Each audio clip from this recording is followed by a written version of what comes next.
Kiki Drago. I am the cream of the crop. I am the yolk on top. It was in early 2024 that I decided to go to an idol show in Japan on a whim because my graduated VTuber Oshi really liked idols. Needless to say, I got hooked.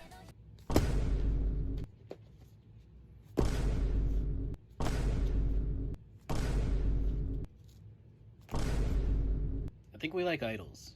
After I met and talked to two English-speaking idols there, Hyria, Haigumi, I realized every single idol has a story, be it why they chase this dream, their ups and downs, and even their future after all this. And that's what I'm here to do, to give idols around the world a spotlight beyond the stage and a place to tell their story. Every idol has a dream and a story to tell. This is IDOLEYEZ.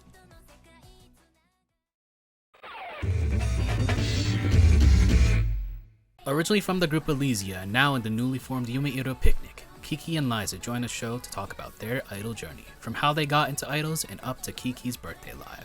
All eyes on me. IDOLEYEZ, episode 79, Yumeiro Picnic. It's gotta load in. Will it load in? It loads in. Hello. Howdy, howdy. Hello.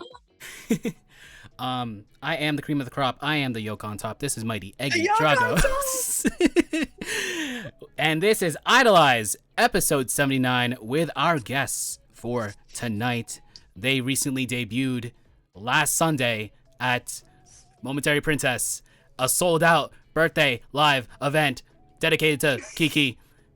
One member is Red Velvet. She is Kiki. The other member is Sky Blue. And she is Liza.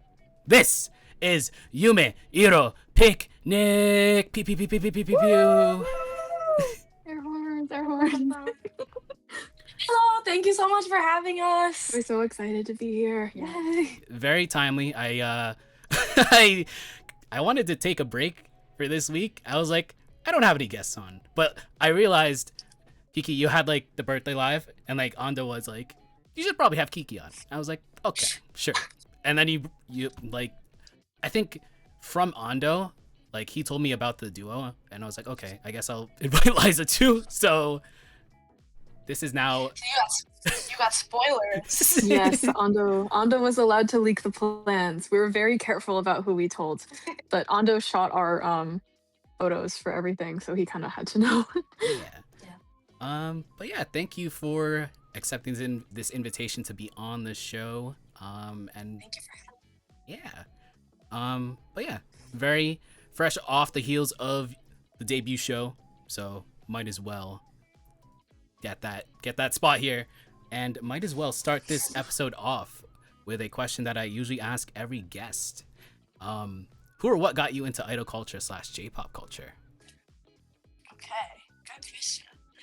I think I'm assuming the answer might be kind of similar to this interview, but I think for both of us, it really started with 2D idols.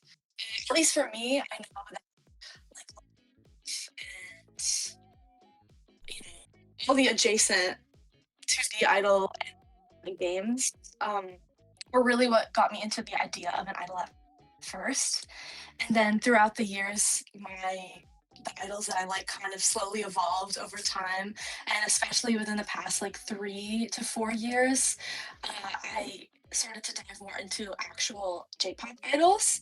And then in the past like 2 to 3 years, because of kind of brain fairy creature VTuber, I started to get a lot more into like cheek idols, underground idols, and like the whole world that comes along with that. So that's how it happened for me, at least. I think my whole introduction to J-pop was pretty similar in the 2D idols way, but I kind of had an extra little intro to AKB48 because I was really into K-pop and I was really into IZ*ONE, so I watched Produce 48, and Nako was my favorite. So before I really knew about any other J-pop groups, I was like, oh yeah, AKB48, like Produce 48, right? So that was my first real. And before you say, wow, Liza, that wasn't that long ago, it was to me. I miss them every day. Well, it's been like 4 years since they disbanded, right? About, yeah. it feels like a pretty long time. They're all off doing their own things now. It's really crazy.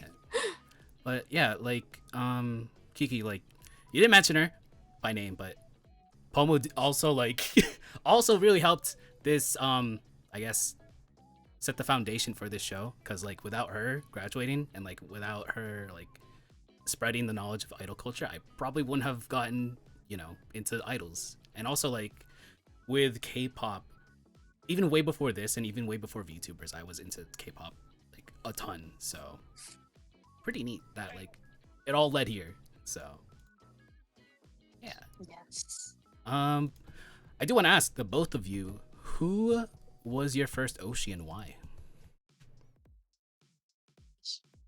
Okay. I think for me, at least, I wasn't really introduced to the idea of sushi until about, like, I would say 3 to 4 years ago.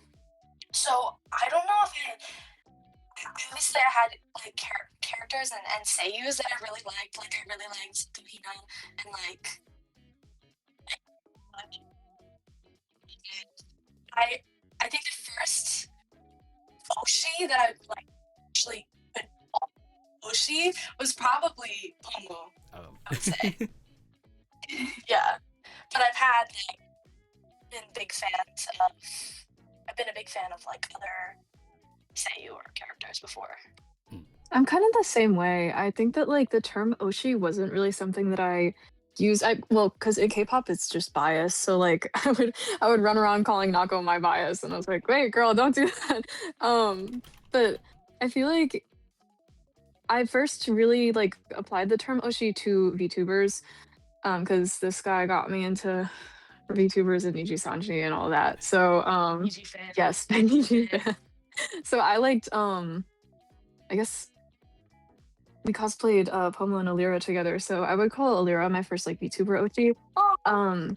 In terms of like idols, I always say my like Kami Oshi, like most impactful Oshi is probably Yukiren. I love her. She's so inspirational and perfect, and I love her. But yeah, oh my god, I haven't heard about Alira in years from someone else. Like I started getting back into her streams, I think like last year after everything, but like yeah, water under the bridge. So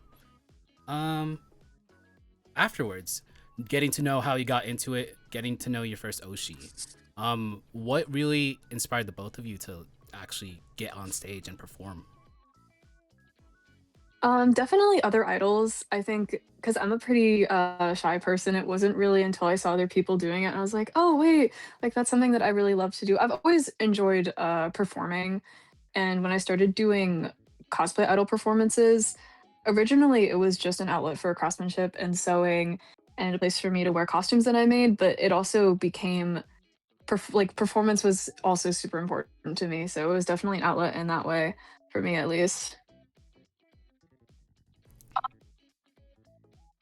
Like I feel like I kind of got swept up into this because of you and like Elysia and Jack. They had never been on stage before, like in any context, until I actually met these guys. And I had been longing to be. I was like a YouTube Love Live vlog conflict scene for years. I would always like watch the videos of like, especially the groups from our area. And I was like, man, if only. And then I think I posted something about it at one point. TikTok. And then Elena saw it and she like zoomed in. She's like, we're gonna get this guy. And she introduced me to Liza and Arrow. And we started talking, and really from there it was, everything. The rest is history, as they say. Yeah. So Kiki, you said like you didn't have any like previous idol performances, but Liza, you said you performed at masquerades prior to Elysia. I hadn't really done masquerades prior to Elysia. I'd done a couple like dance projects, but I hadn't really competed in terms of performance. I'd done like sewing related hall cosplay stuff where you just kind of walk on but never any like cosplay masquerades before KatsuCon and like ZenkaiCon Hmm. 2022, I think. Yeah. I see. Well, getting into that, how the both of you like first met each other, might as well transition into talking about Elysia Live. So, we got like a bit and piece of it, but like of how Elysia started, but it was from TikTok that you dragged Kiki into this. But how like what was the origin of the name? Oh, that's a good question. I think we had gone through a bunch of names, and first we were looking at like flower names or something, and we ended up being like, okay, we need a pretty word that people like might actually be able to pronounce. So we went through like five of them. We are like, nobody can read that. Nobody can read that. Nobody can read that. And we ended up settling on Elysia because it like roughly translates to paradise. And I think when we first started, we kind of wanted to have that um paradise like, Because of tropical I think theme. it was because of 1-2 Jump, right? Right, yeah, yeah. Mm. One of the first projects we planned kind of had like that like tropical theme, so we were looking for something paradise related. And in retrospect, people struggle to pronounce Elysia too, so maybe we should have gone for something different. But it works. Now it has, we just correct them. But yeah, that's where Elysia came from. And also, they really like the character too. Yes, I like her a lot. I see. So group formed. That would have been like way back in 2022, correct? We had first started talking about it in 2021. We really got things going on New Year's, like literally like the first day of 2022. But like we had been talking about kind of planning things for like November and December of 2021. And then once 2022 hit, we were like, okay, let's start to plan our first projects. I think you guys were literally watching the Love Live. Yeah, we were watching the New Year's countdown for 2022 when uh Aqua. Aqua was there, Liela was there, Niji was there. They did do nonfiction. That was like the moment we were like, huh, nonfiction. And I never let go of that, obviously. So, what was the very first like major, I guess, performance that Elysia had? It was nonfiction. Yeah. Oh, not the Stella song. We love Liela, and I think it's a little bit silly because my ultimate goal at the time had been to do it in the actual nonfiction costumes, which we didn't actually end up doing for multiple years, because it was one of the first projects where I made 5 costumes instead of just making something for myself. So it was a big undertaking, like sewing wise, and yeah, that was our first like big group effort project that we really competed with, which was in March of 2022. That It was my first time like ever performing on a stage like this. Mm. Gosh, it was crazy. It was crazy. It was a big stage. We went to it with, I think, really high expectations of ourselves, which is crazy because we were also quite young at the time. And I know Liza put a lot of pressure on herself, and we all put a lot of pressure on ourselves. But it was honestly some of the most fun I've ever had on stage. I think it's kind of like the first time you do something like that, it always stays with you. It never really leaves you. So I still have like little bits and pieces of memory of like the lights and how I feel like before I got on stage. I remember I was like standing with everybody like holding their hands and like jumping up and down, and we still do that to this day. Before we go on stage, we like hold each other's hands and jump up and down. And I just remember, yeah. You also broke your toe while we were prepping for Whoa. nonfiction. Can someone like get her foot help? I always get injured when we're Always, every single time. Okay, I'm being like, there's like a little kick section in nonfiction where you kick your feet up, and I hit my toe really hard on the floor, and it definitely was broken, and I definitely did not go to the doctor, and I definitely performed 2 weeks later. But it was great. It was awesome. Was that the same? Like, don't recommend. Was that the same leg where you like sprained your ankle? Oh, that's a great question. I don't know. I'll have to go back and look at pictures. Oh my gosh, I think I might, maybe I just have a cursed leg. Oh wow. I think he needs to be more careful. I think Kiki needs to be more careful. So you performed like nonfiction. That was ZenkaiCon, right? Yes. Yes. So afterwards, I assume like the masquerade was like a contest, like first, second, third. Like, what was the aftermath of that? We actually got 2 awards. Yeah. We got Best Idol Group, which was a new award that year. And then we got Best in Show, and they kept us on stage. They called us for Best Idol Group, and then they were like, What? "Oh, wait, there's more." And there's a video of us, all of us, like turning, like we're in the office. We're like, "What?" It's so funny. And when they called Best in Show, we all like fell on the ground and stuff. Actually, literally. Yeah, yeah, yeah, Elena and Era. yeah. They actually got on the floor. I love ZenkaiCon though, and the people who run the masquerade make it so fun. So I want to go back. The stage is also beautiful. Let me in, Zenkai. So after Zenkai, like that would have been like 2022. So what other performances or masquerades did you have afterwards? Quite a few. We did 2022 was not as busy of a year as 2023, but in general, those 2 years were really, really, really, really, really busy for us. we did Nitori, which is a project Sakayasu. It's a one in Showtime. We did Idy Smile first. We did which was probably one of my favorite things we've ever done because the costumes were so beautiful, and as an Arrow did an amazing job with them, and it ended up just being kind of like a really big passion project for all of us, just because we really, I think, just loved everything about that solo and this That's on. And then we did Showtime Roller. We did a bunch of other like Love Live. One more jump at ZenkaiCon again. Quite a few Love We Live. did a lot of Love Live stuff. Here and there. We also do. I feel like we ended up doing a lot of events as well. Like we ended up running a lot of independent or like associated with a con, like random dances or dance panels and stuff like that. Kind of dabbled in all sorts of things. Made a lot of costumes. We at that point we were doing cons kind of all over our local area. So Jersey, PA, New York, DC. Yeah, we were kind of all over the place. For high schoolers, we were kind of all over the place. So with like a lot of performances under your belt at that time, like what would you consider your toughest performance? I think we probably have the same answer. Yeah, we definitely have the same answer. Yes. Okay, 1, 2, 3. Showtime Ruler. Yeah. Yeah, that one was. Oh, that was a not a good time, but also a good time because in retrospect, I think it turned out really well. I agree. And we did a great job. It was Otakon.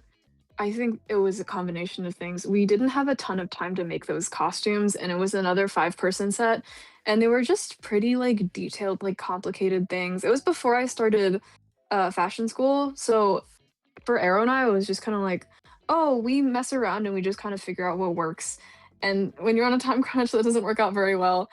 And day of, each of us were probably in like 4 or 5 layers of clothing, and it was like Middle of the summer. Yeah, it was middle of the summer in DC, so we were sweating so hard, and it was so hot, and it was so overwhelming.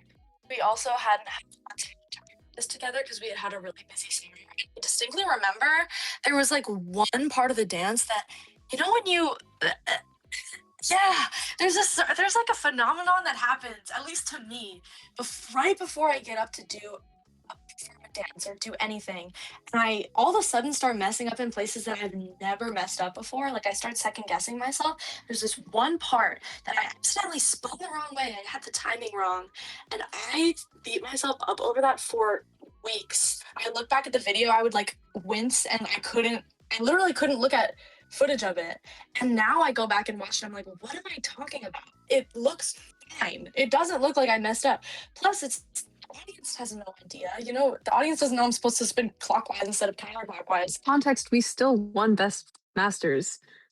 Wow. We were very, very hard on ourselves, like constantly, and I think that was kind of like the culmination of it. It was a great performance, though. It was also Arrow's like feature performance. He was the guy in the middle.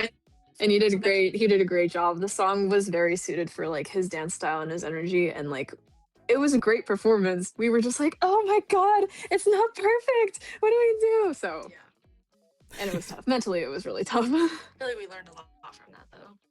Yeah, I feel like most performers have that like feeling that like I sound bad, or like I like screwed up like one step in a choreo, and like you like as an like audience member, you watch it and they're like I'm like, you didn't do anything wrong, like it looked fine, right? So How it goes. To this day, it's still, yeah. Yes, unfortunately. Maybe that should be a goal for us. No more of that. yeah. So like the very first time I heard about you guys was, I think, yeah, it would have been Idol Village Volume 1. Like when they first posted up the lineup, I was like, who's Elysia? So I think I went I went to your like Instagram. I'm like, ooh, cool. And then I think I was watching the stream like parked in a car, like and like I was just watching. I was like, yeah, they're pretty good. They're Thanks.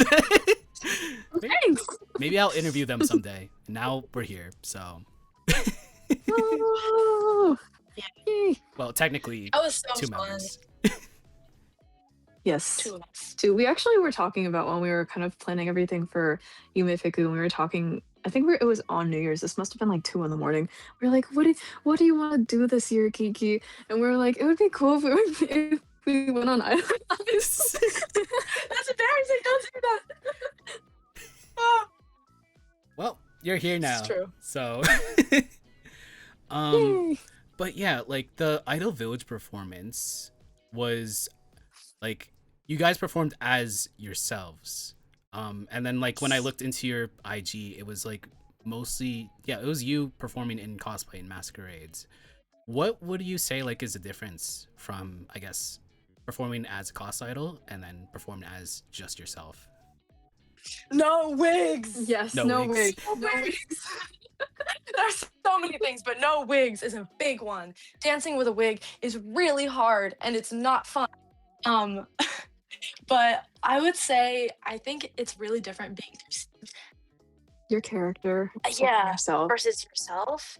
I don't know if I would have really even called this an idol before we started. This is a personal thing because I know there are a lot of people who also do cause idol stuff and refer to themselves as idol, which makes total sense. But I think for me, I always had this separation between like myself and the character I was portraying. So it was definitely a big switch. But also, it wasn't the first time we've ever done out of cosplay performances. The first time we ever did an out of cosplay performance was actually Colossal Con East the year Halftime show. after. They Yeah. invited us to Quebec for their halftime show, and we ended up doing almost like it was like kind of like a talent, like a I did not know what we were getting thrown into, but it was really fun. Although I would say that like we had cute outfits and everything for that. I would say like the first like out of cosplay performance that like I really like count as like a almost Kai Guy thing was Annie Domo like a month before Idol Village Volume 1. Because really before that we hadn't ever considered like performing out of cosplay as like a regular thing because the CC halftime show was kind of like a one-off like, oh, let's do this. I think we probably had the option to do it in cosplay too. We were just like, nah, I don't want to wear a wig. So Annie Tomo was really the first time we're like, okay, we're going out of cosplay. Like we're gonna have these matching outfits and it's not gonna be a cosplay thing. Because we were doing IDOLEYEZ starter pack and I think my wig would have fallen off. So I remember you guys had kind of thrown around the idea of coming in cosplay, and I was like, I actually did pull up to the event in cosplay, but I changed out of cosplay. but yeah, I think main differences for me are it's a lot. One on the more like shallow end of things, it's a lot easier, but also it's very different being perceived as an idol outside of character realm, like being perceived as yourself versus just your embodying a character. For me also, I think it's like a big upside of doing like out of cosplay performances is that you can kind of cover whatever song you want. It's not like, oh, I like this character and this character has a song that I like, so I'm going to do this song. You can do any media, like anything. I mean, you can do that even if you are in cosplay, but for me, I always like to do stuff from the media that I'm cosplaying from. And like it's nice just not having to think about that as much and just be like, oh, I like the song and I'm gonna be me and do this song and I'm gonna have a great time. Yeah, it's interesting to hear like cos idols like transitioning into doing their own stuff, their own original stuff, and like as you said, there's a lot of barriers when you're just a character and you can only do like one specific series and one specific like song list, you know. So now you're free. Yeah. Or Yay! like the guy with the chain. The sunset, like But yeah, like with we are just like going like all over the place, but with That's Yumeiro, totally fine. with Yumeiro Picnic now active, what happens with Elysia Live? Elysia Live is eternal. Yeah, Elysia is eternal. Forever. Yes, forever and ever. I think with Yume Piku we kind of have our own vision that doesn't necessarily, well, we have a vision for Elysia, but it's definitely a lot more flexible so that we can all kind of do our own thing within the group. And for Yume Piku we kind of have a shared completely different vision. And so Elysia is not going anywhere.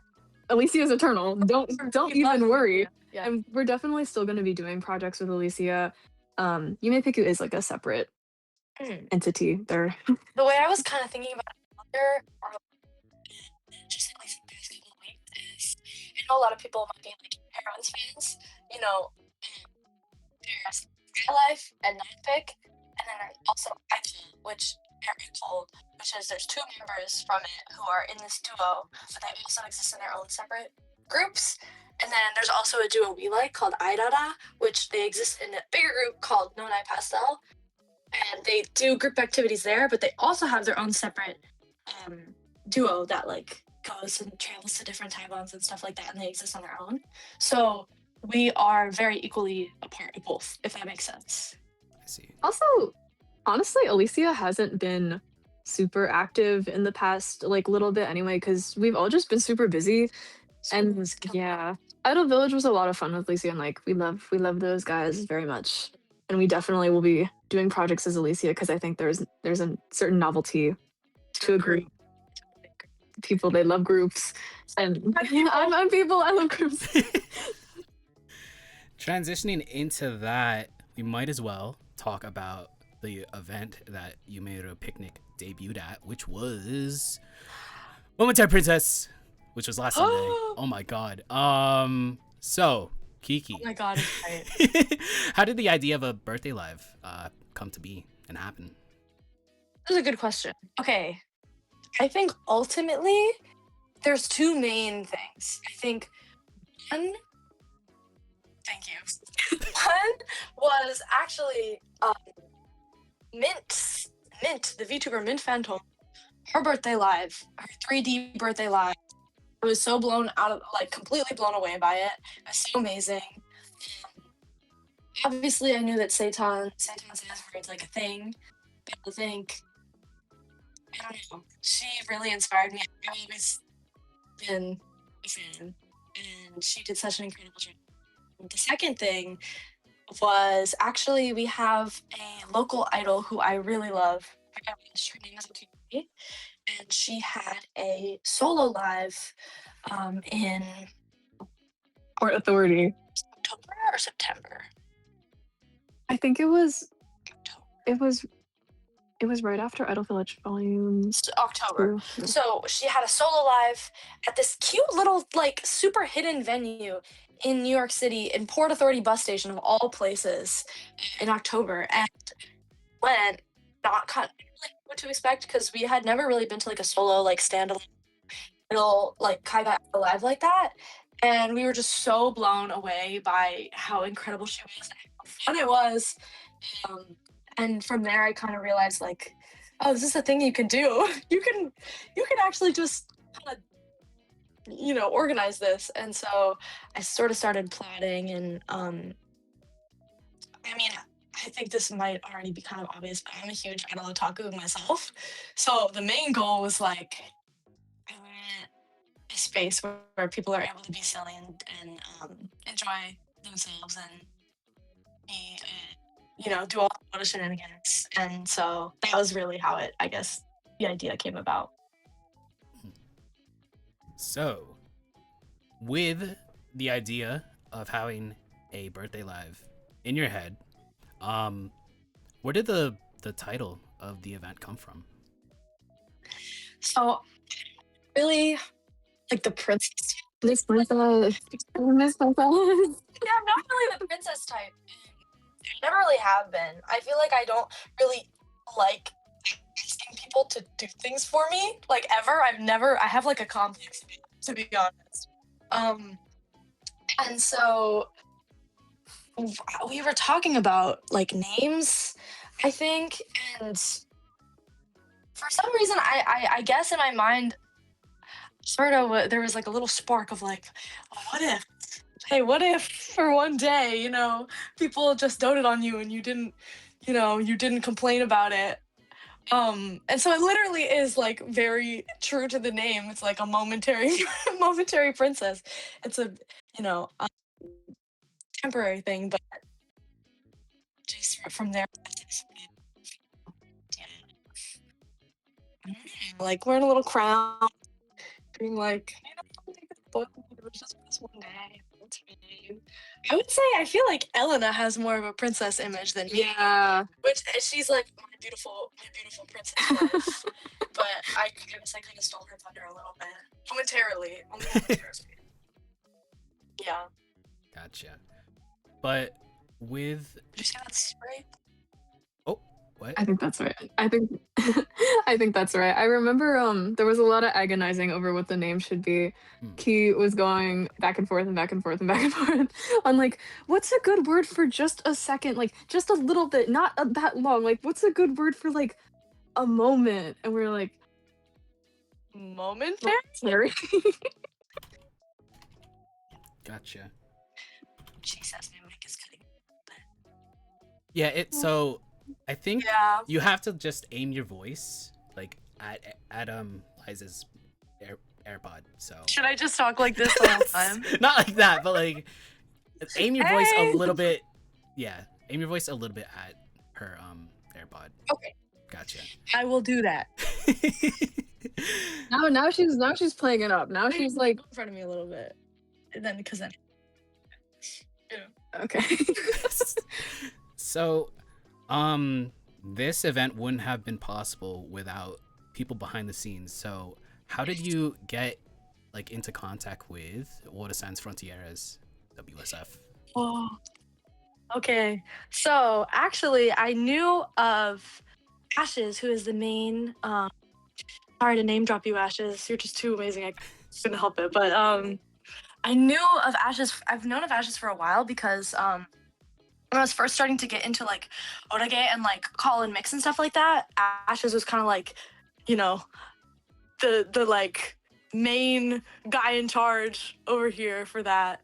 But I met Ashes formally at Anitomo because Aniwaza was actually doing a panel like an hour after us, and they actually ended up helping us out. The line was a little chaotic. We actually ran the idol showcase for Anitomo, so Ashes ended up helping us out, kind of managing the line and organizational stuff in the beginning. It was really, really, really helpful. And from there, I guess we sort of just started talking. Somehow the idea, or somehow the topic of Idol Village came up. It was like in the works. Just kind of from there. Gotcha. Yeah. So, The you mythical guys, Ashes. you guys connected. So how much time did you have to prepare for the event? 2 to 3 months. I would say more like 2 months. But it does not feel like a lot of time when you have 11 songs, 10 songs to learn. And there were many things Like the foot. along the way that happened that sort of made it difficult. But yeah, about 2 to 3 months. Hmm.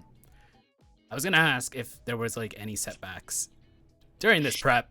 So if you want to elaborate. Yeah. So I feel like this is kind of the case when it comes to planning anything like this. So I don't want to it ended up happening, which is great. But there were many things. The first thing was when we were looking for venues, we kept getting doors kept closing in our faces. The place I actually initially looked into was the same place that Akari had held her solo live, the one that really inspired me, and it just didn't end up working out. And then there was another place that we were looking at, and their rules wouldn't allow us to have it be a family-friendly event. It was just really tricky. Finally, we found a place. But then when I was learning my dances, I ended up spraining my foot really badly. Really badly. Boon Boon 9 has it out for you. Yeah, the song Boon Boon 9, doing the dance to Boon Boon 9 by Cheeky Parade. Great song, great dance. Apparently, I'm cursed, but I was out of commission for about a whole month. So really, technically, I only had the last month to prepare with dancing. I was still able to sing, but then another thing was I was at school for most of the time up until about like a month or a little less than a month before the show. And I dorm, so you can imagine my roommates probably would not want to hear me screaming Cyclone Life at the top of my lungs and dancing in the room all day. So I wasn't really able to practice singing that much. I spent a lot of I was doing the footy right now. Thank you. I spent a lot of hours in my car singing, and it's really hard to sing sitting down in a car, contrary to popular belief. But yeah, there were a lot of things. I also ended up having some lower back pain the week before. I don't know. There was many things, but it happened, and one of my points of growth, points that I think I need to grow with, is that I have a hard time being flexible. So when things go wrong, it feels like it's the end of the world.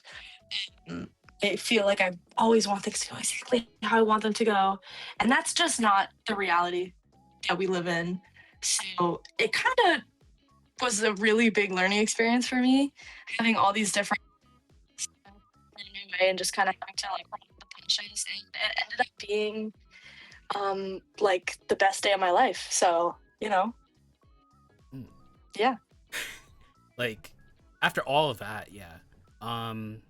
Because I think this would have been the very first time I heard about I guess a Kaiga idol event and on the East Coast selling out max cap. That's actually crazy. How did you react when you saw everything capped out? It really it did not feel real. First VIP tickets went, and I'm okay.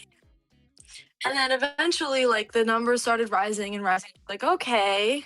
I was kind of expecting, it to go the typical route that event sets like this go, where it's very dead for the first month, and then all of a sudden, the week before, all the tickets are going. It did not happen like that.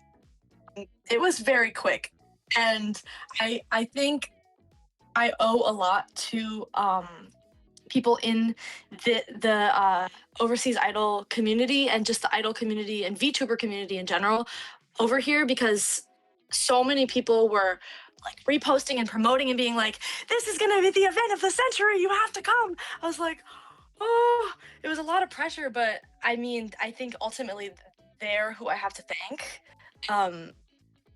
It really felt surreal up until I was there. I kind of couldn't fathom it. It definitely made me really nervous. It was a lot of pressure, but I think when I just looked out I peeked through the curtain and I just saw all of the faces of like my amazing, wonderful friends and also people who I had never met before who were just interested in, seeing what a kind of IDOLEYEZ looked like. So like all the nerves kind of subsided and I was just really excited. There were also people that like there was still that last rush of a couple people who were like, "Do you have room for one more?" And we had to tell people no because we were at legal capacity. I felt so bad. Yeah. Yeah, like So very successful. Super No Vacancy, all sold out. Crazy to hear for an event, an idol event, because that is rare. But hopefully it'll be like the norm, for sure. Yeah. So, like the set list. So you had like the solos, you had the guest performances, and also you had Yumeiro Picnic. But like, how did you decide the songs that you wanted to perform, and how did you decide which guests to bring on? So, for the solo songs, I mostly chose songs that I really loved, or also songs that I knew would be engaging for like songs that had a lot of foodie copy, or songs that had a lot of pause and response moments. And then I also just picked like I was kind of like self-indulgent too. I just picked like especially with Hime Gimme Sensation. I nobody knows Dramatic Record, but I love them and I love that song. It has like it's chock full of like fun Wota shenanigan stuff. So yeah, and then for me it was kind of a no-brainer to have these guys perform because I think they're all incredible. I mean, they're all incredibly talented and they're also like my best friends. Yeah, they're all incredibly talented, and we've been doing idol activities together for a very long time. Also, fun hidden. I don't know if this is really hidden, but fun fact about Lunar Waves, Mickey. Mickey is actually our manager. That's That's Mane-san. so it felt very fitting to have Mickey. Mickey's actually here. Yeah, Mickey's here. It's Mane-san. That's Mane-san. Do you want to show the back of the shirt? How do I How do you do that? Come That's very true. I made us shirts for practice and we were like, oh, we gotta make Mickey a shirt too. So Mickey gets my shirt's actually right there. Yes, I abuse my Cricut machine. It says Yumeiro Picnic. But we were making shirts and we were like, wouldn't it be funny if we gave Mickey like one of those like black staff shirts that just said manager on the back? So yeah, that's Mickey's practice shirt for the birthday live. Yeah. So it felt very natural to choose these guys. I honestly would have loved to like have even more. Just there's so many incredible Kaiga idols from both our area and especially the DMV area too. I just was I'm kind of a shy person, so I couldn't. And also the idea of like bringing other people into it just felt very overwhelming because I was like, what if something goes wrong? I know these guys enough to know that they would, support me if something went wrong, but I was too scared about like jeopardizing other people's time, and that was my major worry, is that it was going to be a waste of people's time. And so yeah, that's ultimately why I chose these guys, because I think they're amazing and talented and we're very close. Yeah. Gotcha. So with the lineup of people on your set list planned, might as well talk about how Yumeiro Picnic, I guess, came to be. So when did you decide like to just team up as a duo?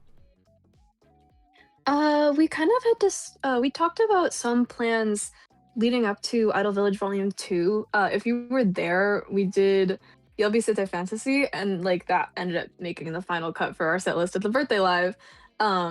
But it was actually completely separate from our birthday live planning. We didn't really set a date for our debut at the birthday live until you were making the set list. We had talked about forming the duo because we love picnics and we kind of had this like Kaigai vision that we wanted to bring to life. But I would say we didn't really start moving on everything until after Idol Village Volume 2. But it was hard to keep it a secret, and I'm not good at keeping secrets. Uh, so with that, you so the concept came from the both of you liking picnics. Where did Yumeiro come from? Okay. Oh, I could talk about that for a long time. So I guess I'll just talk about like more about the concept. Um, Basically, Yume, like as in dream, doesn't we don't really we're not really referring to like sleepy time dream. It's more kind of like dreamy, hazy, almost like a nostalgic feeling, if that makes sense. So Yumeiro, as in like the warm fuzzy feeling. And then a picnic, I think to both of us kind of represents like togetherness and like kind of like a playful, fun time. And also, we both love Gingham Check, so that really helps. But I think a big thing that we wanted to accomplish as a duo was, I mean, I've mentioned this 500 times and I'll probably mention it another. I'm a big idol otaku, so I love the shenanigans and the fun stuff and like feeling like there's a real connection between the audience and the idol. And so a picnic is like, I don't know, it feels like it captures that togetherness, like, if that makes sense. And yeah, I also was rewatching Yudu Camp around the time we're like brainstorming, so I had a lot of like outdoorsy influence like swirling around in my brain at the time. So He also hosted a picnic at this past Castle Point. We had a little, yeah, we had a little oomph picnic. I was gonna say CPAC, and then I realized a lot of people around here don't know that that's Castle Point Anime Convention. But we had a little oomph picnic at CPAC, and it was basically just everybody like sitting around, sharing food, talking, catching up. It was so fun. even people from like states away that we got to see for the first time, to see for the first time in a long time. And I think that was one of my favorite convention experiences that I've ever had. It really stuck with me. It stuck with all of us. Yeah. And so I think that was like kind of a formative thing. We were like, wow, wait, we really kind of like this idea. We really like this aesthetic. And it stuck. Yeah, like when I was organizing the overlay for this, like I didn't know what to do for your background. So I just like I just photoshopped like half red gingham and half sky blue gingham and just merged that. So yeah. It's perfect. It's perfect. We're on a blanket. So with the concept down, you guys had like most people just buy, or like some people just buy their own like idol stuff or like commission their own costumes, but you guys actually designed your own costumes. So that's pretty crazy. Like, what was the process like for that, and what inspirations did you draw from? Really fun. It was really, really fun. I personally I've designed things here and there, but I've never fully designed like a full outfit for myself like that. Actually, we made our skirts a bit before we ended up we worked on our tops afterwards separately because we actually wore our skirts for Idol Village Volume 2. And so we've had those skirts for a while, but it was really, really fun to get to design both, but especially the top for me. Yeah. It was a lot of Twitter stalking Japanese idol costumers that I like am obsessed with. Just looking at different aspects of costumes that I love and kind of like mashing them together, like seeing what works. Actually, there was specifically one costume from Noah from iLife that I really loved. It was like back in like May of last year. This like green plaid outfit, and I just loved her sleeves. And she had this like little strap on her sleeves. For some reason, it like really stuck with me. So I was like, I want to have a strap on my sleeve. I want to have a big strap on my sleeve. So it was just kind of like, taking inspiration from bits and pieces of other costumes that we really loved. Yeah. I'm in fashion school, so I do a lot of design type stuff, and I've made a lot of cosplays before. So when I was doing kind of like thinking up designs for my idol outfit, I was like, this has to be the ultimate idol outfit. You will take every element from every idol costume that you like, and you will put them all in one, and it'll be excellent. And I think they ended up being really suited to like our personal tastes too, which is like, I mean, they look like cohesive and everything because of the gingham, and we used a lot of the same fabrications. But other than that, like the top style, They're very they're very us. And I Mhm. really like the outfits. I hope that we wear them forever and forever and forever. It was really fun getting to decide on like fabrics too. We both sewed our own costumes, but we were in Liza was in New York City, or you were here, and I was up in further upstate in New York, so we were very far away from each other. But we were like communicating over text and like sending each other pictures. Oh, it was just really a really fun experience. So I also liked I know we did our Instagram Twitter stalking for costume inspirations, and I looked at a lot of Equal Love like Osade Company's work because I'm just like obsessed with it. I love big poofy skirts and like stuff. yeah, they have such pretty stuff, and it was really helpful because I love the way our outfits came together. I think we should wear them all the time. Yeah, just walk around all the time.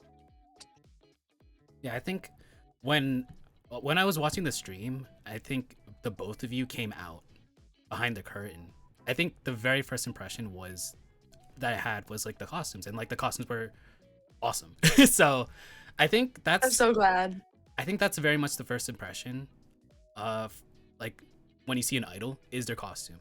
And like don't judge a book by its cover, but like the cover's amazing. So Ah! Stop. Whoa. Thank you so much. That means a lot. That was, I think, like a big part of. I agree. I think, you know, when an idol first comes out, that's also why we wanted to make our entrance really special. That's why we have like a special entrance in SC as well. I love when Chica idols have special entrances like that because it really like sets the stage. And so I think the first impression is very important. So we're very happy to hear that we delivered on that. Sea Line, MVP of the chat, says, do you see yourselves keeping the current costumes for a long time, or do you want to make a lot of different Ooh. ones? You want to answer this one? I mean, we love our current costumes, and we're definitely going to be using them for the foreseeable future. Yes, forever and forever. But you know, it might be fun to mix it up a little bit. Might be fun to have a skirt that like doesn't weigh 5 pounds every once in a while. So maybe expect some season related changes, perhaps. Perhaps. I mean, these ones will always be in the rotation. Mhm. I love these ones, but we also want to mix it up for sure, especially because we have the ability to sew. So we can be like, it would be really fun if we started working on new costumes and free will. So we can do that. Solemn says no. I love the giant floofy skirts. Well, We do too, so yes. Well, maybe we'll make like new giant floofy skirts too. But you try dancing in a big floofy. You try dancing in a 3-tier ruffle skirt. It's not easy. So you guys came out but like out of curtain, and like this is the very first time, I guess, officially seeing you perform as the group. What song did you like set to have that first impression for the fans? So we did Yobisute Fantasy because number one, we already knew it from Idol Village Volume 2. And I really like that song. I really like Team B. I really like AKB48. I really like Yukiden. And I think at the time we kind of picked that song, it was something that I listened to like really, really regularly. Kiki kind of had like a plan to like get me to start singing at the time and was like, we could do Yobisute Fantasy. And I was like, oh, I like that song. So That's how part of it, yeah. Just dangled Yobisute. I'd never sang before that, and I was like, ugh. Well, if I'm gonna sing, I'll sing this song because I like it. So that's how she got me. And besides that, it was also songs that we really enjoyed and had sent back and forth to each other. And we're like, hey, this would be fun. We could do something silly in this song. Yeah. Wedding High Five was Kiki's contribution. That was Kiki's glorious brain that thought of that. I like that song. And I feel like it's just a lot of fun. And we ended up I mean, you saw because you watched the live stream, but we ended up kind of adding a little skit to it. I think that comes from our like.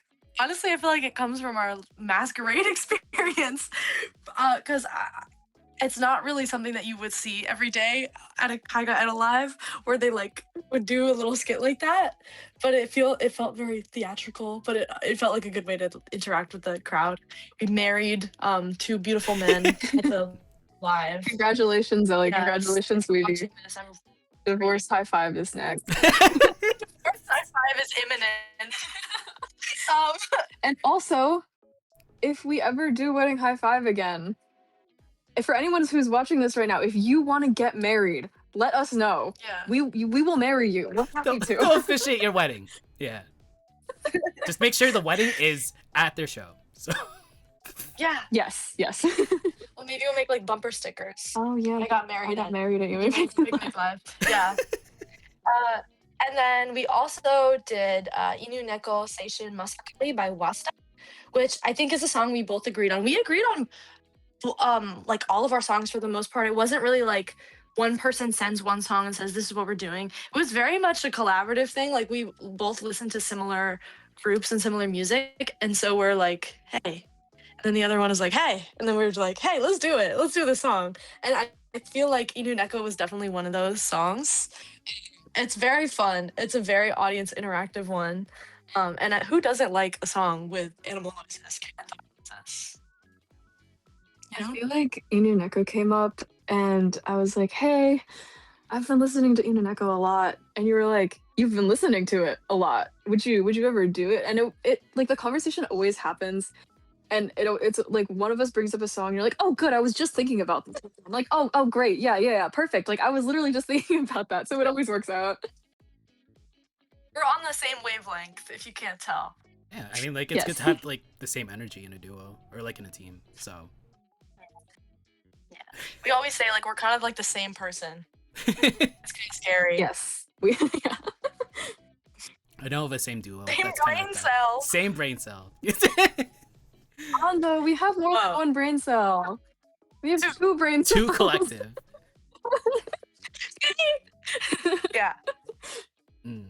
So, with the group debuting, well, overall, you had your solos, you had the collabs, you had Yumeiro, and then encore was Snow Hall, which, oh my god, of course, like, always, like, touches my heart every time. Every time. It was snowing that day too. It was really snowing, like really hard. So we were like, that was actually, by the way, that was a decision that we made at 9 p.m. the next morning. We were like, hey, what if? I had been throwing around the idea of an encore for a little bit. I was originally thinking, oh, maybe we do Cyclone Life and I get some more frets on stage. And then I was like, I don't know, just be too excited.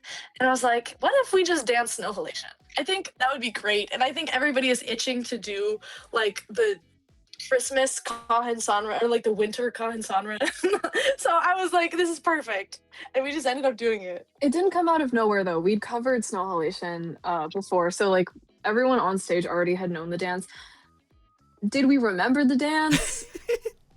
I mean, you know. You know, that's okay. It was really fun. Right? Yeah, it was fun. Yeah, there were many points where we kind of just messed around. I feel like there were a lot of points like that. But yeah, I mean, it's an encore. A lot of points like that during the live, yeah. But I mean, also, I have a hard time taking myself seriously. So there were a lot of points like that during my solos or the live in general where I kind of had to restrain myself to not just start like screaming calls or like joining with the audience. That is, I think, going to be a challenge for me going forward, is to not mix. You have a job to do. But maybe like a little bit, maybe in moderation. But yeah, it was really, really fun. And no screaming when you see Orly on the phone. One of my friends got phoned in and I was very excited about it. I mean, like, you tweeted about it, but like you got phoned into Oyasumi, right? I did. The 3 of the Yes. and the 2 of us. We're in this apartment actually, in the room over there, and we were eating our Thai food and watching Oyasumi. It was great. last night. You couldn't possibly ask for anything better. And they were amazing, of course, because they always are. Yeah. Yeah, I mean, side tangent. I took your checkies. You took like 6,000, so. Whoa, hey. 7,000. 7,000. I think I bought like at least the same amount, so. We evened out. Okay, I'm glad yeah. to hear it. Rival TOs. I really like those guys. Yeah, they're really. I like those guys too. There's a reason why you guys and them are in the intro, so. Like, yeah. So overall, now that the dust has settled, how did you feel about the event? Was there any changes that you wanted to do, or was it perfect as is? I feel like it's kind of a trap to look back and be like, oh, this didn't go exactly how I wanted it to, or I wish this had gone different. I think there's definitely value in like looking retrospectively and seeing things you want to improve for the future.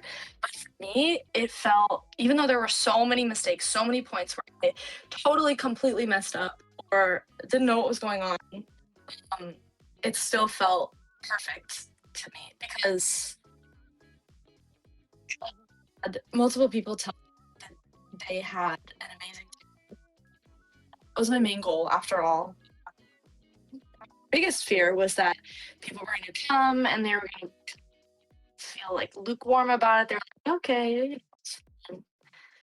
And so to hear that people really enjoyed themselves and it stuck with them, and especially for people who said, it was their first live that they'd ever been to, or IDOLEYEZ in general, and they had a really good time, that was like a dream come true for me.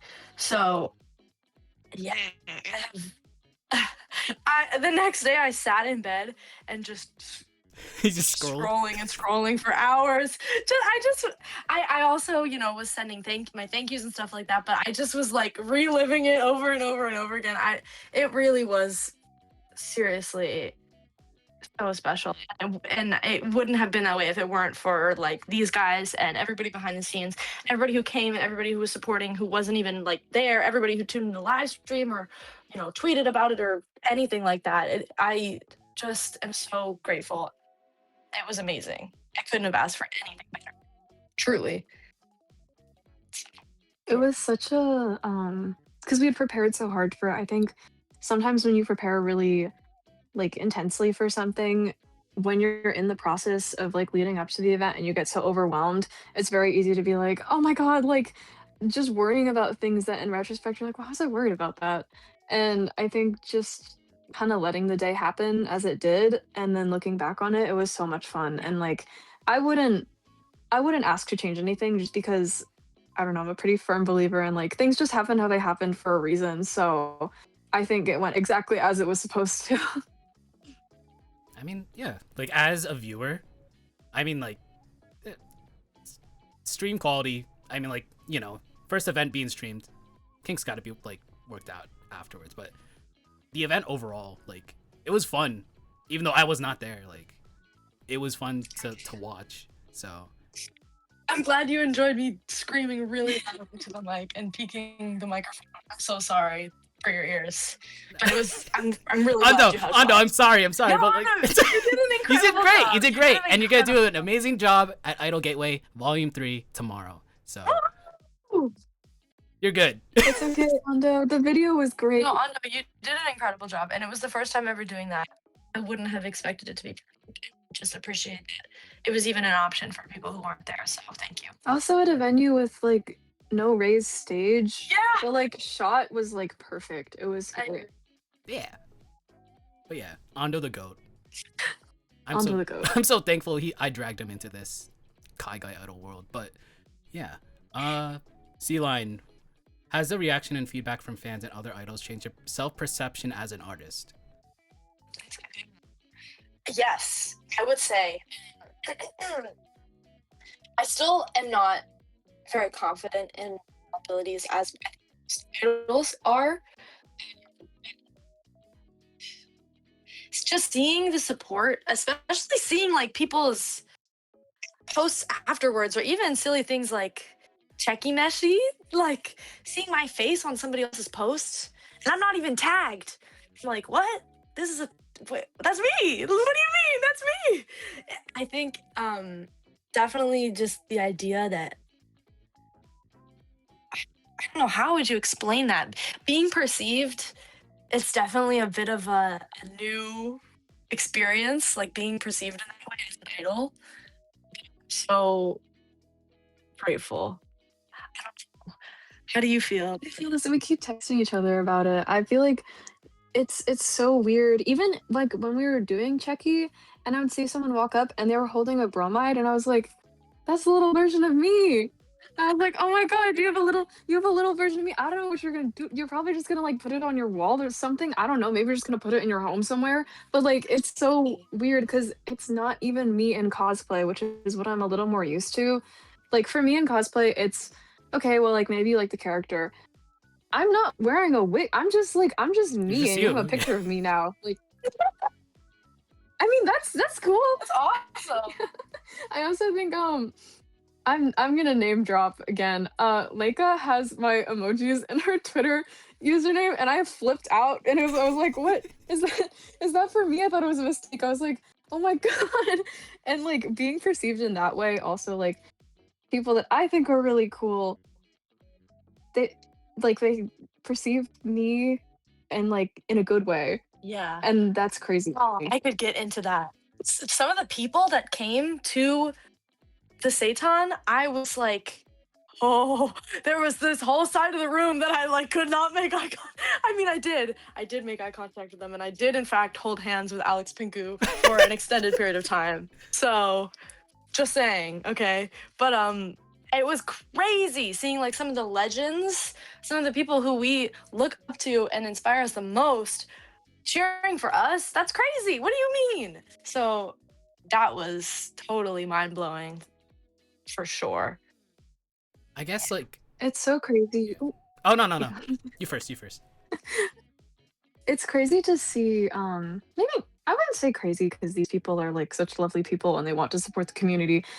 I think it's still a little crazy to see them showing up for us because we're pretty new in the Kai community. Like we're not really Small. we're small, we're little guys. We haven't really, I mean, this was our debut too, and this was Kiki's first birthday live. You turned 1. I just realized that My weird. first birthday, I'm one. It was it was just really flattering to see people come out, especially from some people came from really far away. Yeah. People flew in. In treacherous weather, and yes, some people flew. Blew my brain. Yes. And it was snowing. People came from DC. People came from Montana. People came even like 5 minutes outside of their apartment. I was still like, people came from Syracuse. That's a long drive. That's a long drive. I was like completely and totally floored. It's still hard to even, fully grasp. Although I will say that Kiki was quite concerned that nobody was going to show up, and I kept telling her that wasn't something to be worried about, and she didn't believe me. So when it sold out, she was like, "Oh my god, I can't believe this." And I was sitting there like, "Okay, all right, yep, yeah, don't yeah." Yeah. I mean, like It's just she's humble. This one is humble. That's what they call me. Hey, what can I say? Yeah, I mean, it's amazing that so many people around the country came, like, showed up, came and like I'm so went to grateful. your event. So, I'm so grateful. do you want? I mean, like, I know the answer, but do you want to do another B-Day event? Another yes. Let's run it back. Yeah, Let's run it back. we do. Yes. Oh, yes, we do. Gotcha. My Wait. birthday's in April, by the way. Oh. We'll leave it at that. Okay. We'll leave it at that. Okay. Yeah. This guy is bad at secrets. No, I didn't want to. I don't. Okay. She's so funny. When we were planning for my Seitan, there were so many things that she would be like, I have a secret surprise for you. I'm like, well, it's not a secret anymore. She's like, Yes, it's still a secret because I haven't told you the secret, but just know there are many secrets and surprises. I was like, And you were still surprised. Yeah. to be fair. I didn't tell you what the secret was. I mostly, to be honest, I was like, there were some points where I was like, should I just tell her so she doesn't cry off her makeup off? I love surprises. I'm a big surprise guy. So I was like, no, you can't. But the flag was good. Flag was You great. could not have predicted the flag. Thank you, Never. Ando. That was genius, by the way. Italian flag. That was, I think, the top 3 moments of the whole thing was receiving that flag. And then Dew started flipping some pizza in the back. The Italian pen lights. Chris is holding up spaghetti. And there are Italian pen lights. I was like, this is like the dream right now. Okay?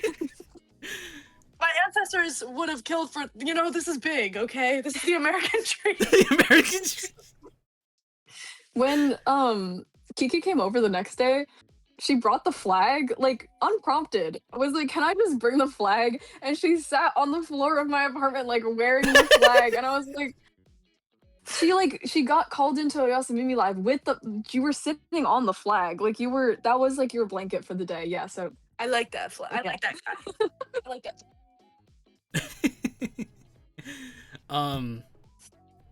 Okay, so we talked about Momentary Live. We talked about the group debut.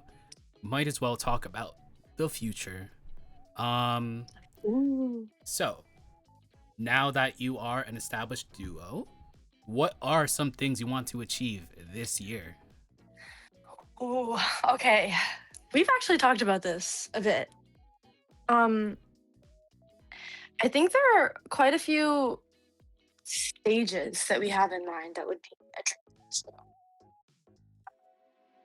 A lot of local stages that would kind of mean a lot to us too.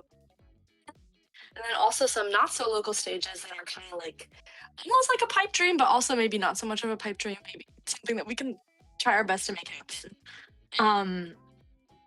And I think also just improving stability with singing and dancing is always something that we want to do. What about you? We're pretty new with the whole singing and dancing thing. So yes, vocal improvement and dancing on all of that is something really big for us. And in terms of goals and everything, part of our main kind of mission is to help build community around here and like encourage the growth that's already happening. So we definitely want to get to know everybody, and that's another reason why local stages are a pretty big deal for us as well, because we love our community, and over here on the East Coast, we want it to flourish. Yeah. Our other goal is to learn how to ride a bike. What? Yumeiro cyclist, because we can't ride bikes. Yeah, that's a big one. I don't know how that'll help us. Oh, okay, maybe if we learn how to ride a bike, it's real. Okay, maybe music video reenactment. So yes, biking is a not relevant goal that we have. That would be cool. But very important. Tandem bicycle, yeah. Yeah. I mean, I didn't learn how to ride a bike until I was like 12, so it takes time, I guess. Yeah. And then maybe once I learn how to ride a bike, I can get that bike lift. Oh, Learning for bike lift at a yeah. So, what are some songs you want to do in the future? Good question. He's not letting me speak about this. No, I need to get duct tape or something. Without spoiling anything, we have a lot of ideas, a lot of like chica idol groups that we really like, particularly because we really have this strong concept of togetherness and feeling like the audience is a part of the performance. We want to do a lot of songs that are very, foodie copyable or have, fun shenanigans, stuff like that. But yeah, without saying any names or spoiling anything, that's coming. Yes, In the near future. It's secret, but you can count on it being fun. Yes, it will be fun. Whatever it is, it will be fun. And it will probably be Chica Idol related. But it will be good. It will be super fun. I see. It might be crazy and it might be a fantasy, but there's like some songs that might be fitting for you, and I talked to Ando about this and he agreed, but we'll talk about that after the stream. So Okay. yeah. Noted. But yeah, I do want to like Those are your guys. Yeah. like I'm very much looking forward to like any future songs that you want to do. Speaking of, do you have any plans for original songs? Good question.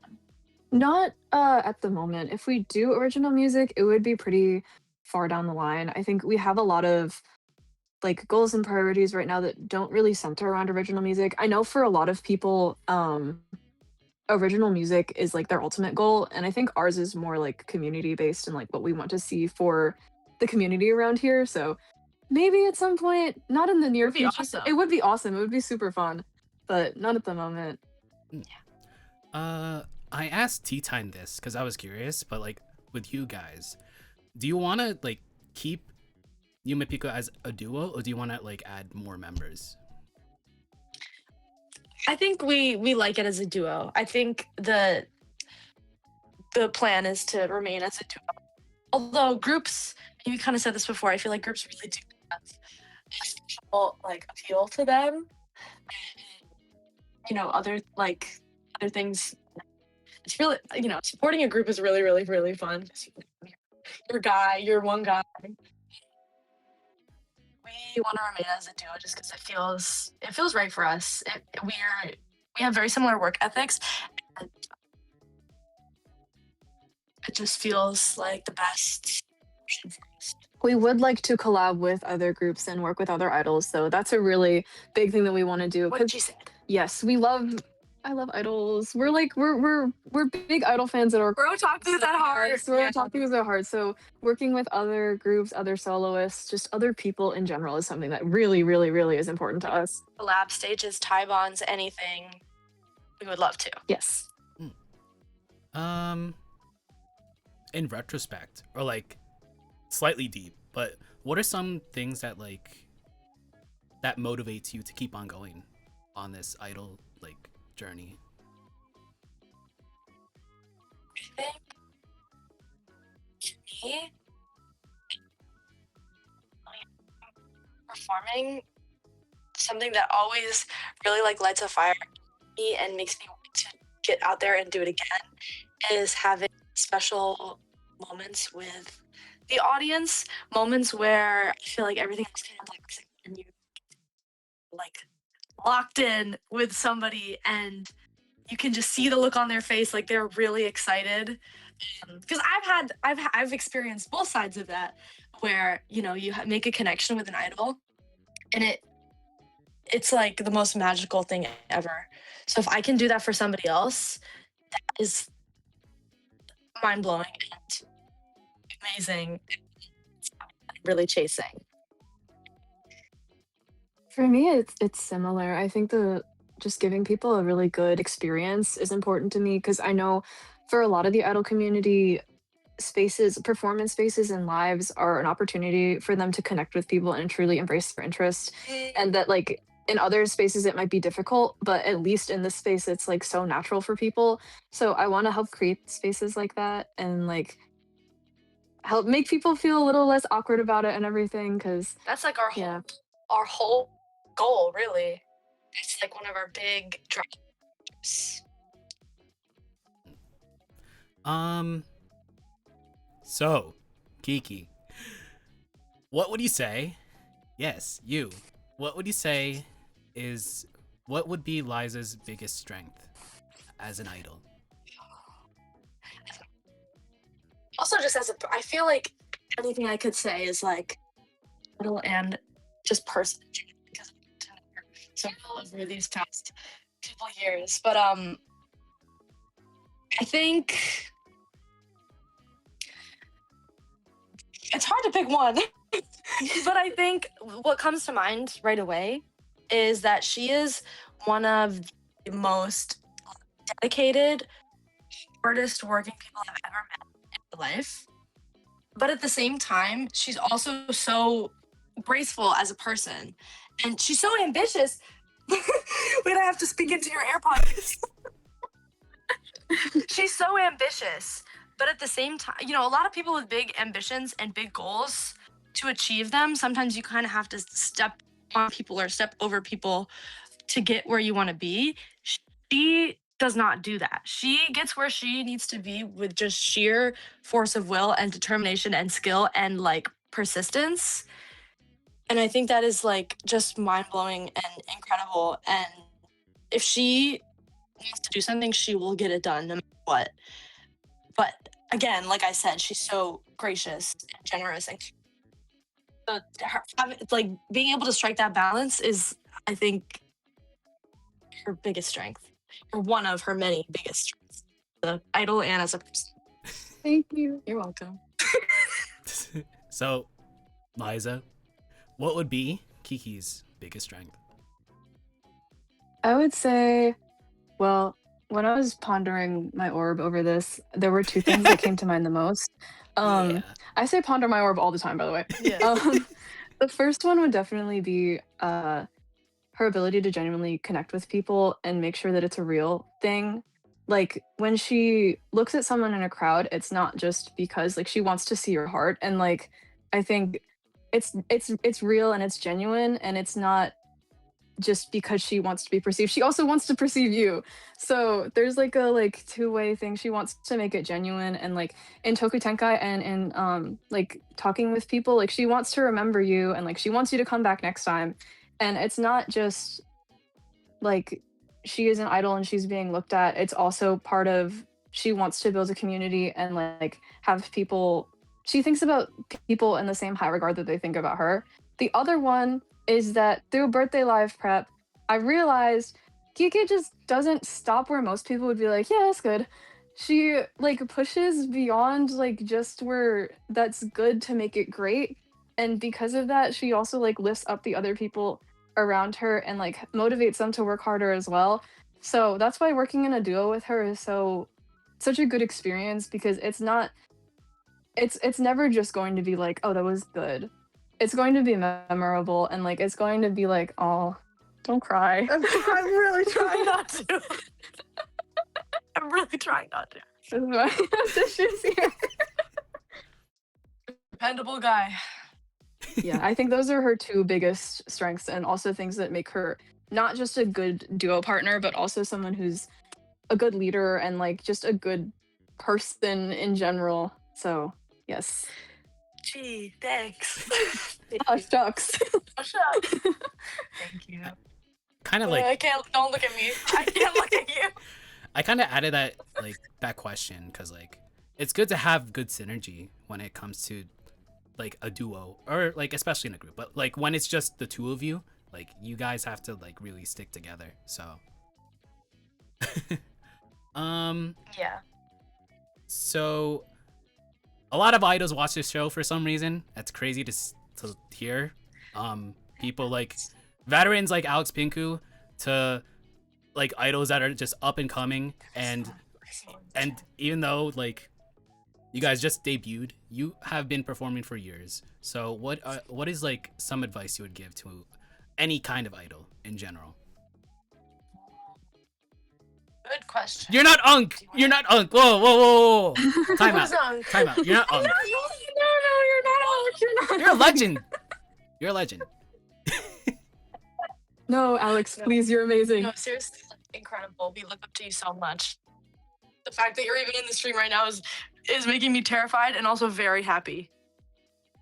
I think my advice to people, you don't have to come out of the gate like completely perfect and like fully realized yet, and it's okay to aim for improvement instead of aiming for perfection. Because I'm someone who has really high standards, and I think if I kept telling myself, just wait until you're perfect, just wait until you're perfect, nothing would ever happen. So I think what terrifies a lot of people about doing idol stuff is like, oh my god, what if I mess up? And it doesn't matter. If you don't, like, there's no time like the present, and you'll look back on it anyway, and you'll be like, well, like, I was actually really good, and I'm just glad I took the first step. So yes, it's okay to want improvement and not start out absolutely perfect because no one is absolutely perfect. Absolutely agree with this. Sure. I think piece of advice that I would give is I sort of have already touched on this, but interact with your audience. I know sometimes it's hard because stages might allow for very direct interaction, but people have taken time. If they've taken time out of their day to come and see you, even if they know you personally or they have never heard of you in their life, they're still there. I think it's so important to acknowledge them. And also, on another level of that, I feel like when I when I perform, sometimes will black out. I know this is a common thing with other performers and other idols. Um, this used to be a lot bigger of a thing for me where I would just black out completely and it would be really hard to remember what just happened at all. Um, so another way for me to really prep myself and be in is to actually acknowledge the people in the audience around me. Um, just a small moment where you make eye contact with somebody who's sitting in the audience can really ground you. And not only that, but it's also such a special connection and moment for them and for you. Um, and I think being super aware of the audience can also, it's like a give and take because I will say, and this has happened to me so many times, when you are interacting with the audience, there is a higher chance that you will make mistakes in singing or in dancing because you're not like totally 1,000% locked into it. But to me, I feel like somebody is going to remember an interaction they had with you while you were on stage as an idol when you made eye contact with their hand or acknowledge them a billion times longer than they will that you sang the wrong words or you did the wrong move. So that just feels like the best advice I can give. It's something that I'm like kind of coming to realize too, because I really feel like lives can be very fleeting, and so I've been trying to look for ways to kind of before and during. Right. Like I've been to idol taibans in Japan where like there's some groups or like some soloists that like just perform and they don't really interact with the crowd. Like I mean, like it's cool that you're performing, but like at least acknowledge them.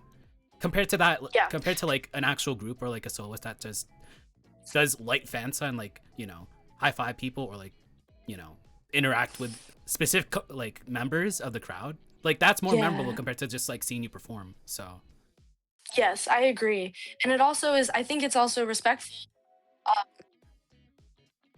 because people are they don't have to be.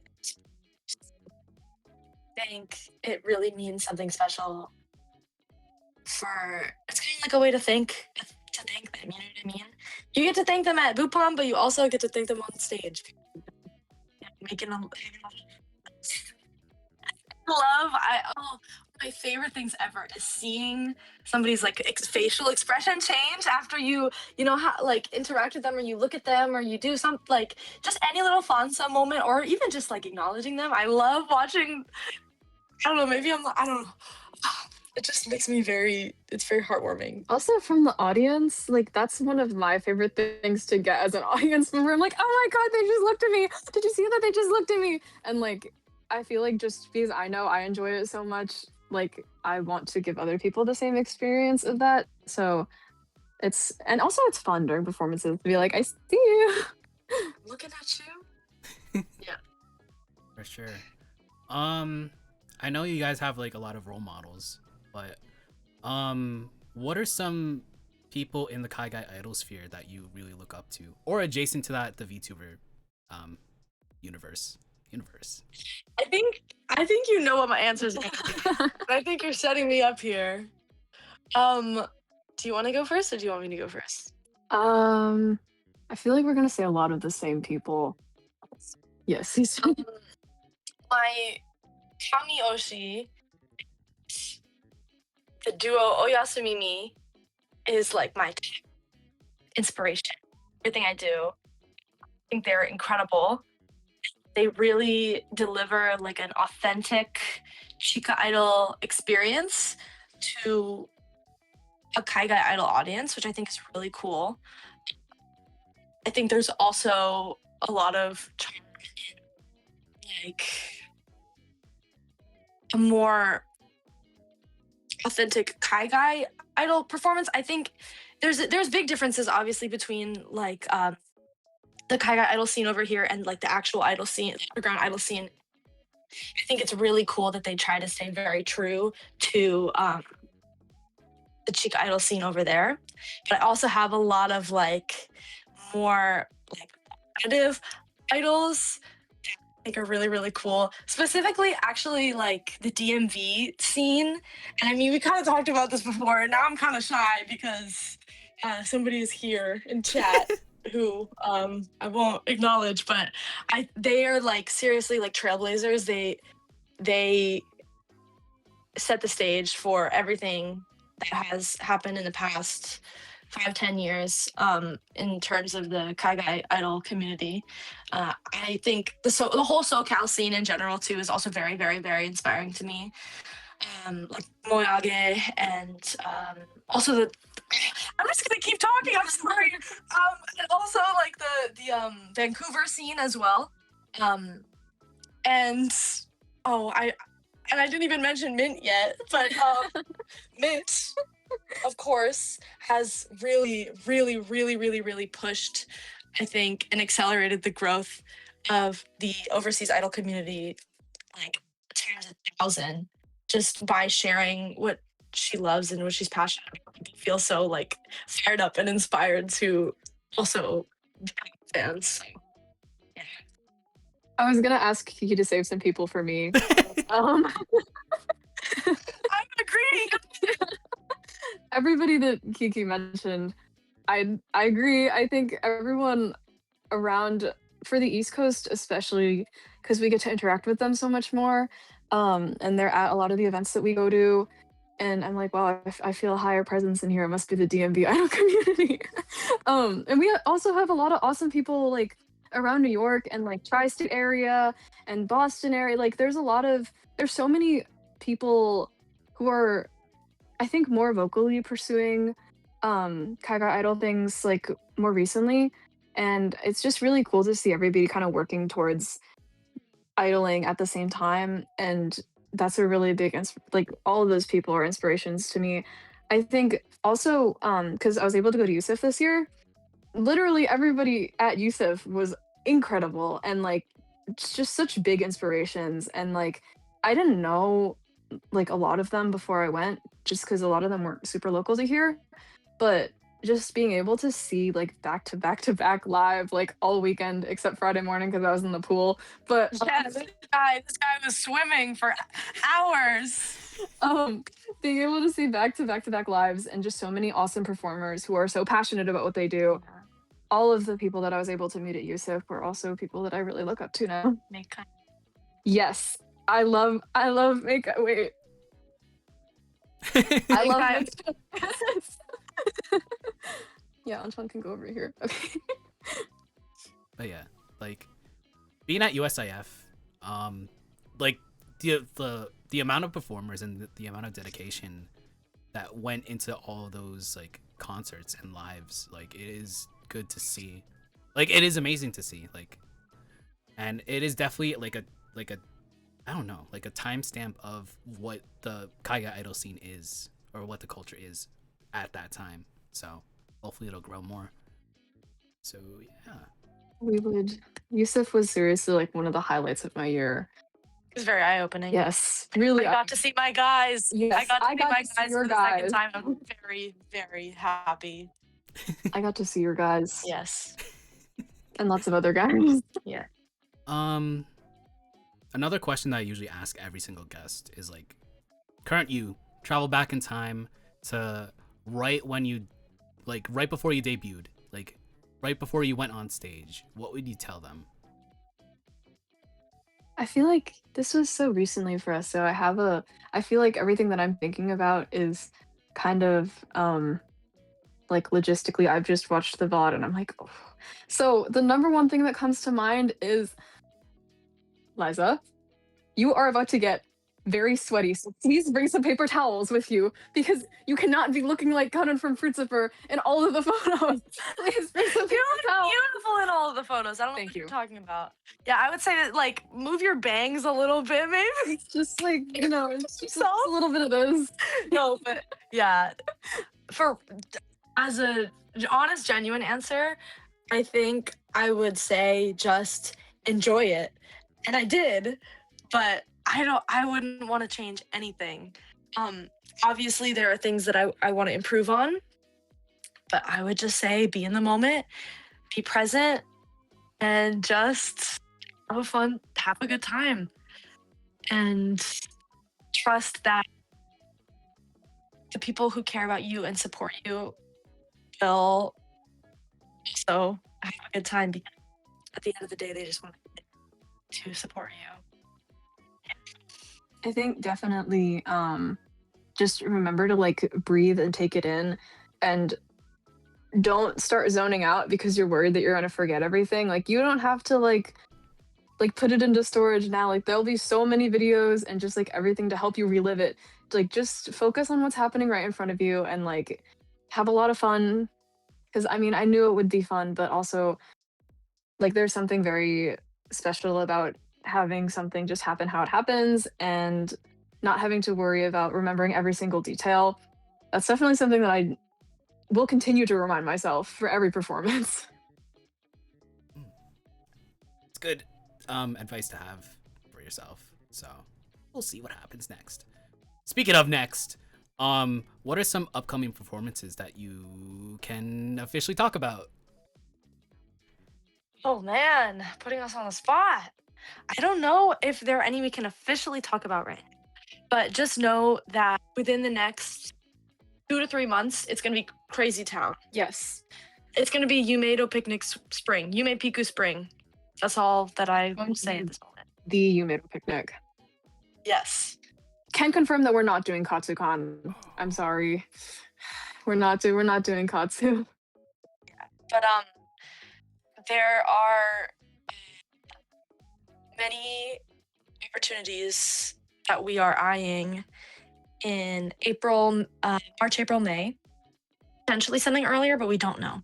We don't know yet. But you will be seeing a lot of us this year. Yes. So, yeah, if you are in or like around the East Coast, DMV area, and if they're performing nearby, please buy a ticket, see them live. Maybe one day. You should come. Maybe we'll do wedding high five. I don't know if I can go to the East Coast, but if you are gonna, That's okay, like, we'll come to you. We'll yeah, come to you. apply for Northern Lights because USIF is basically my home like con. So That's actually kind of a dream stage for us. We've talked about this many times. yeah, I mean, Tea Time debuted there. That's one duo Yes, that did amazing. I watched. I saw. Yeah, I'm not coming back to the East Coast. Sorry, I hate it. Nah, I love it there, but like, I'm good. West Coast best. Yeah, I Coast. get it. I get it. But yeah. I can't agree with that. I'm sorry. But yeah, every episode concludes with a segment that I do want to like, stop, but people love it, and it's called the worst pep talk ever, where for 1 minute I give you, the guests, Yumeiro Picnic, a pep talk that is horrible. Okay. So Okay. here we go. Yumeiro Picnic, Liza, Kiki, y'all did amazing. At Momentary Princess, like it was really good. Your first set as a duo officially really blew me away, and I really do want to see you like perform IRL someday. It was like the same thing with Oyusa Mimi, where I was like, I heard about you guys and I saw clips of you guys. I want to see you live, and I saw them live, and it was amazing. That's the same feeling I have for you guys. And the costumes are great and eye-catching as always. I don't know if you want, like, if you have the time and you know the dedication to do more costumes. I do want to see like your work, like, cause the costumes now are great, and the costumes that you will make in the future will definitely be amazing. So, yeah, it's been a minute, but honestly, keep on going. There's a reason why I chose you guys to put you guys in the intro and like the actual show intro. I know, I saw that. I was like, oh, that's us. That's us. I know those guys. But yeah, keep on going. Like, you and Oyas Mimi are probably my two favorite Kaigai idol duos. So, and Tea Time. But like, yeah. Just got here. We just got here. But honestly, keep on going. And that was 1:35. Thank you. But yeah. Thank you, Megan. That was the best pep talk ever. Best pep talk was ever. terrible. Best. Every you are single the time. Best pep talker ever. Put myself on the spot, and it's awful every single time. But if you haven't I don't know, I followed, loved it. no, if you haven't followed Yumeiro Picnic, follow them on Instagram. If you haven't followed Liza, on Instagram, yeah, follow her. I know you have like a separate Twitter. I think it was like Tenchi_Liza. That's the one. That's the one. Yes. And then if you haven't followed Kiki, follow her on Instagram. Yeah. This was supposed to be my last episode before I went on hiatus, but breaking news, pew pew pew pew, 3 days notice. We have one more episode on Monday with our guest for that week. She is the head maid of Asioto Maid Cafe. She is a member of Moe Age. We got the legendary, the one and only Maid Sai on the show. It's like an honor to even be on the same screen as her right now. I like her. But yeah, that will be on Monday, January 26th. Special time. Very, very out of the ordinary since I usually do these streams 5 or 6 p.m. This will be at 1 p.m. PST, which will be 4 p.m. EST. As always, the VOD will be uploaded the day after. And just like this episode, if you missed any part, if you tuned in halfway, 3/4 of the way, just now, the VOD will be up tomorrow on YouTube, 12 p.m. 9 p.m. PST, 9 a.m. PST, Jesus, 12 p.m. EST, and yeah, that'll be posted. The announcement will be posted on Instagram, Twitter, MySpace, Facebook, everywhere. Yeah. MySpace. But also, honestly, So excited. follow them, watch them, perceive them, because you know Thank you. I will try to be there in spirit, just like I bought a spirit ticket to Momentary Princess. And I will be getting you that digital bromide back. We're actually going to take those pictures. I'm gonna freeze my butt off in the snow for you. Okay? Oh, we're doing more pre-deco checky. Yes, this is true. Hmm. You're the spoiler. This guy's the spoiler. I already told you we were doing more pre-deco checky. But yeah, that has been it for this episode of IDOLEYZ. Thank you once again for accepting this invitation to be on the show. It was a pleasure to have you guys. Thank Because- you so much for inviting us. Because I didn't, like, the first time I knew you, like, well, interacted with you was, like, when Ando and I were, like, at USIF, but we didn't, like, formally talk. So this was a good, like, time to actually get to know you. So thank you once again. Thank you. Thank you. But yeah, this will be it for the show. Take care, brush hair, be kind, rewind, stay gold. Support your local Kaigai idol scene. Go to Idol Gateway Volume 3, and we'll be going to our Yes. ending screen. Take care. Bye-bye. What?